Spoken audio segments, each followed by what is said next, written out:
নমস্কার বন্ধুরা, রূপা kitchen with village ফুডে সবাইকে স্বাগত। চলে এসেছি আবার একটা সুন্দর রেসিপি নিয়ে। আজকের রেসিপি সুজি দিয়ে বাঁশ ভাজা রেসিপি তৈরি করে দেখাবো। তো কিভাবে বানাচ্ছি আপনারা দেখতে থাকুন। আশা করি ভিডিওটা খুব ভালো লাগবে। তো ভিডিওটা প্রথম থেকে শেষ অবধি দেখার অনুরোধ রইল। তো চলুন শুরু করি আজকের রেসিপি। তো আজকে এই রেসিপিটা বানানোর জন্য আমি প্রথমে এখানে নিয়ে নিয়েছি এক বাটি সুজি। মানে এখানে এক বাটি সুজি মানে 200 গ্রাম সুজি। তো সুজিটা যেহেতু একটু দানাটা একটু মোটা মোটা, তো ওই জন্য একটা মিক্সি জার নিয়েছি। তো মিক্সি জারে আমি একটু গুঁড়ো করে নেবো। এখানে সুজিটা কিন্তু খুব পাউডার হবে না, একটু মোটা দানা থাকবে, মানে একটু জাস্ট গুঁড়ো করে হালকা একটু পাউডার পাউডার হবে আর কি। তো সুজিটা কিন্তু আমি একটু পাউডার করে নিয়ে এসেছি। তো আমি পাউডারটা দেখাচ্ছি আপনাদেরকে। তো দেখুন, আমি কিন্তু আগেই বলেছিলাম যে খুব মিহি পাউডার হবে না, একটু মোটা মোটা থাকবে আর কি। তো এইভাবে করে নিয়েছি। এবার আমি একটা এরকম বাটি নিয়েছি, বাটির মধ্যে আমি সুজির মিশ্রণটা ঢেলে দেবো।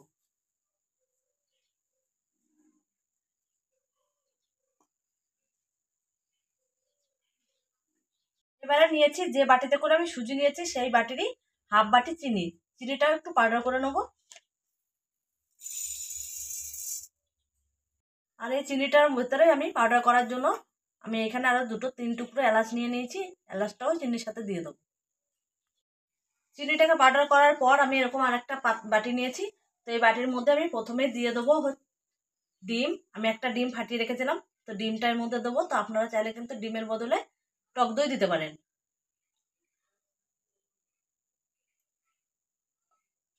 এবারে ডিমের মধ্যে আমি দিয়ে দেবো যে চিনিটাকে পাউডার করে নিয়ে এসেছিলাম, সেই চিনির গুঁড়োটার মতো মিশিয়ে দেবো।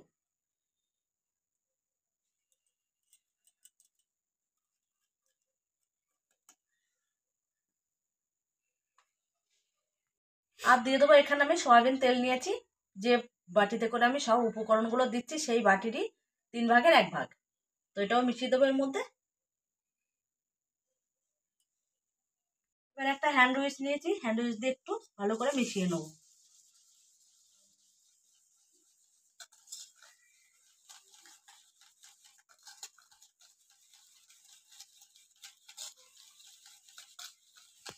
ডিম আর চিনির মিশ্রণটা ভালোভাবে মিশিয়ে নিয়েছি। এবারে যে সুজিটা আমি গুঁড়ো করে রেখেছিলাম সেই সুজিটাও দিয়ে দেবো এর মধ্যে। দিয়ে ভালো করে আবার একটু মিশিয়ে নেবো।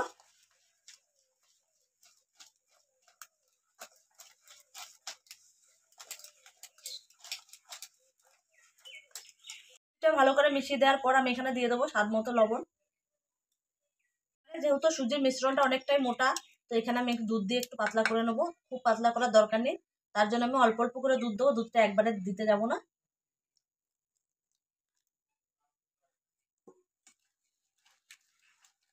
অল্প অল্প করে দুধ দিয়ে ভালো করে একটু মিশিয়ে নেবো। সুজিটা এইভাবে আমি 2 মিনিট ভালোভাবে ফেটিয়ে নিয়েছি।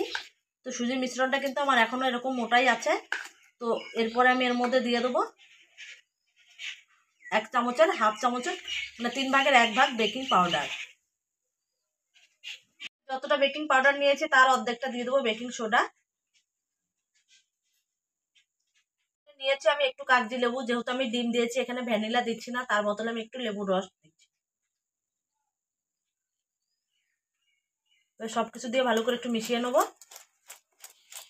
এখানে সুজির মিশ্রণটা কিন্তু আমি ভালোভাবে ফেটিয়ে নিয়েছি। এবারে আমি 2 থেকে 3 মিনিটের মতো একটু ঢাকা দিয়ে রেস্টে রেখে দেবো।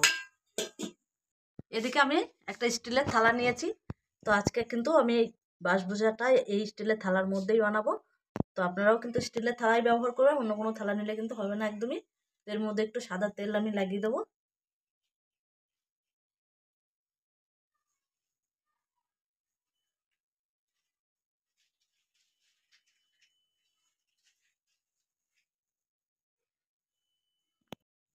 এদিকে সুজির মিশ্রণটা কিন্তু আমার 5 মিনিট হয়ে গেছে। তো ঢাকাটা খুলে একটু দেখে নেবো। তো মিশ্রণটা কিন্তু আমার এরকম আছে, সুজিটা কিন্তু অনেকটাই নরম হয়ে এসেছে। আবারও 1 মিনিটের মতো একটু ফেটিয়ে নেবো। মিশ্রণটা 1 মিনিট ভালো করে ফেটিয়ে নেওয়ার পর এবারে থালাটার মধ্যে ঢেলে রাখবো। তো যে থালায় আমি তেল মাখিয়ে রেখেছিলাম ওই থালার মধ্যে দিয়ে দিচ্ছি।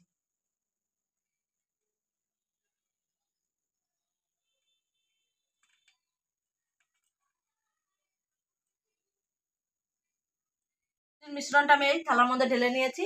এবার একটু সেট করার জন্য একটু ঝাঁকিয়ে দেবো, চারদিকটা যেন সমান করে একটু বসে যায় আর ভেতরে যেন কোনো হাওয়া না আটকে থাকে।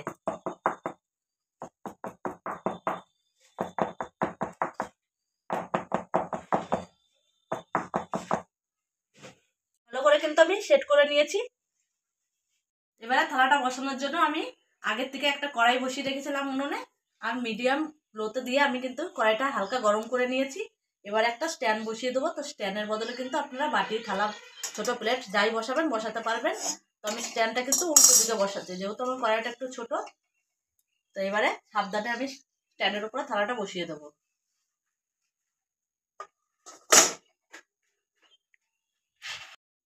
এদিকে থালাটা কিন্তু আমি সুন্দর করে বসিয়ে নিয়েছি। এবারে ঢাকা দিয়ে দেবো। ঢাকা দিয়ে কিন্তু আমি কিছুক্ষণ এটা মিডিয়াম আঁচে জাল করে নেবো। মিনিট কিন্তু আমি মিডিয়াম আঁচে জাল করে নিয়েছি। এবার ঢাকনাটা একটু খুলে দেখে নেবো।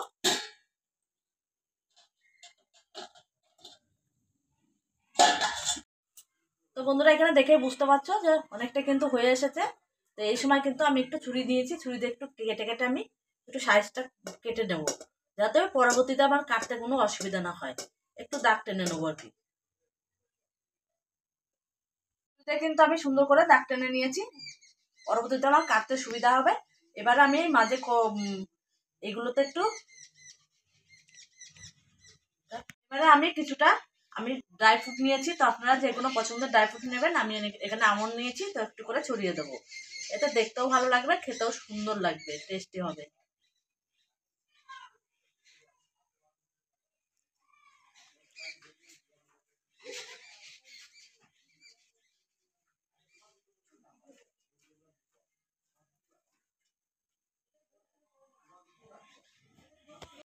আবারও ঢাকা দিয়ে আমি আবারও 10 মিনিটের মতো জাল করে নেবো।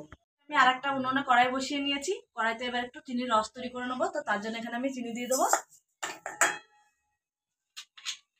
আমি দিয়ে দেবো হাফ বাটি জল।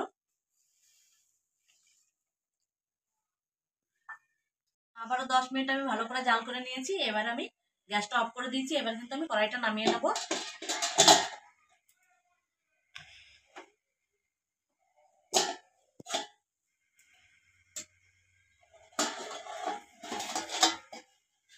তো বন্ধুরা দেখেই বুঝতে পারছেন কত সুন্দর একটা কালার এসছে। তো আমি কিন্তু কড়াই থেকে এবার থালাটা তুলে একটু ঠান্ডা করে নেবো। আমি যে চিনির শিরাটা তৈরি করে রেখেছিলাম সেটাও কিন্তু ঠান্ডা করে নিয়েছি। এটা কিন্তু ঠান্ডা করেই নিতে হবে। তো এবার এখান থেকে কিছুটা শিরা নিয়ে আমি কেটে কেটে রেখেছিলাম বলে এর মধ্যে কিন্তু সহজেই ঢুকে যাবে, শিরাটার মধ্যে দিয়ে দিচ্ছি।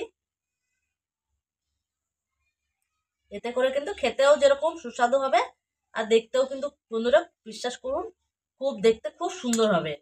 তো একবার হলো এভাবে বানিয়ে খেয়ে দেখবেন, একবার খেলে বারবার খেতে ইচ্ছে করবে।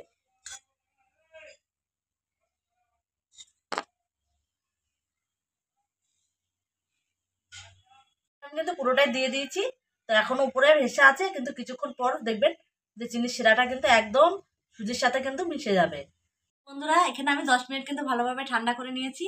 তো এবারে ঢাকনাটা খুলে আমি দেখে নেবো। তো দেখুন, দেখেই বুঝতে পারছেন চিনির রসটা কিন্তু একটুকু বাইরে আর নেই, পুরোটাই কিন্তু চুষে নিয়েছে। তো আমি এখান থেকে কিন্তু একটু তুলে দেখাচ্ছি আপনাদেরকে কত সুন্দর সুজির বাসভুষা রেসিপিটা এত সুন্দর হয়েছে। ঠান্ডা হয়ে গেলে কিন্তু বন্ধুরা এমনি এমনি কিন্তু উঠে আসবে, এখানে কিন্তু আর মানে কোনো কষ্ট করে আর তোলার কোনো দরকার নেই। তো আমি একটু কেটে দেখাচ্ছি আপনাদেরকে।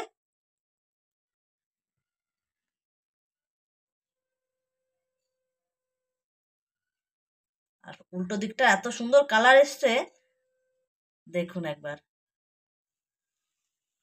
তো বন্ধুরা সুজির এই বাসভুষা রেসিপিটা ভালো লাগলে অবশ্যই কমেন্ট করে জানাবেন, আর একটু বেশি বেশি করে বন্ধুদের সাথে শেয়ার করে দেবেন। আর এরকম নতুন নতুন রেসিপি পেতে হলে চ্যানেলটিকে সাবস্ক্রাইব করে পাশে থাকবেন। আবারও ফিরে আসবো অন্য কোনো সময় অন্য কোনো রেসিপি নিয়ে। ততক্ষণে ভালো থাকবেন, সুস্থ থাকবেন, সাবধানে থাকবেন।